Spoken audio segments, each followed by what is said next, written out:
After being involved in a church for many years, always hoping we could be more inclusive, I invited the leadership on a journey forwards where I believed we needed each other far more than we needed to agree.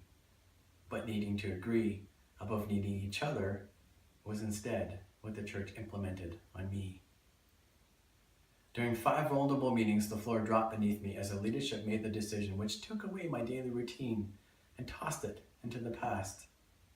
Feeling dehumanized, violated, and in absolute dismay, eventually I needed to find breath. I needed to not only get out, I needed to get away. I was surprised to see my worst fears go far beyond what I thought they possibly could be as I watched hope go in the wrong direction.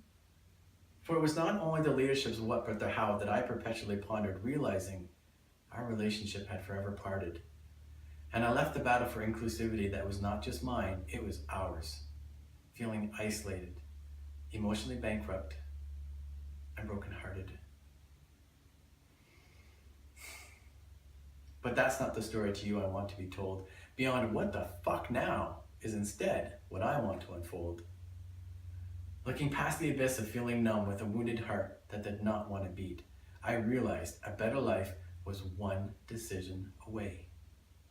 So embracing the unknown and aware of whatever the cost may be, it was a cost I was willing to pay.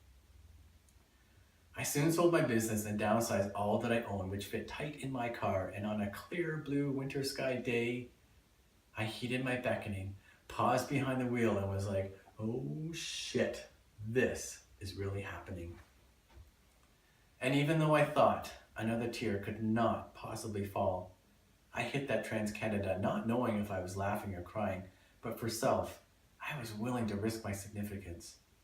So while all around me apprehensions did grow, I continued my journey towards where Chinook winds often blow. Leaving Ontario behind, I had much bitterness from being treated as a less than. So I focused on dumping it along the flat open road, while also reclaiming my lost dreams that had faded and became elusive. And 6 days later, before I burst through my final provincial border, the evolution away from my bitterness was finally conclusive. Navigating a new life, I embraced much mourning and lament from a life divorcement and strife. But bearing my scars and freedom was forefront on my mind as I held a posture, I will not die an unlived life. Even though freedom was found by architecting a whole new self, I realized what I had escaped had gifted to me unwanted damage. So off to the mountains I would often trek to explore the possibility of unloading so much baggage. As I was hiking solo in the mountainous lands, I wasn't quite sure how to go about things, so I focused on remaining open to openness and asked myself, where does my heart need to cleanse? Then mentally sit in that place in an attempt to be inspired to see things through a different lens. For example, the what and the how that the leadership had implemented came from a committee of 3, one of whom was my best friend of many years. After having only safe conversations amongst themselves with limited unilateral perspectives, they banned me from being involved in my church family in any kind of capacity, followed by stipulating an abusive welcoming, where everyone, excluding me, was encouraged to participate, but my only value was to put money in their offering. Continuing my wandering wonderments along my mountainous hikes, I collected special stones along the way.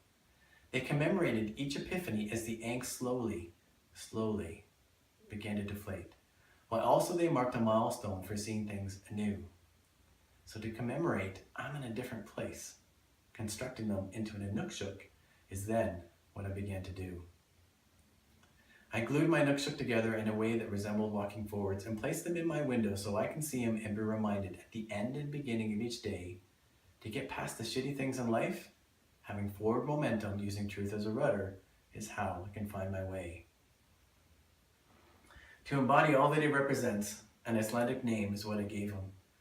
Leiðin á frumur, with his hand pointing forward, reminds me amidst complex emotions, the solution is in the journey meant away.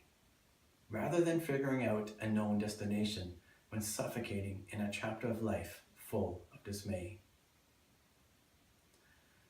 Though a scar was once left deep in my personhood, in that tender, sacred place where my spirit was ripped from the bone, one decision later, I find breath on the other side, where I'm valued much more than a less than, with hope going in the right direction in the architected new life that I have sown.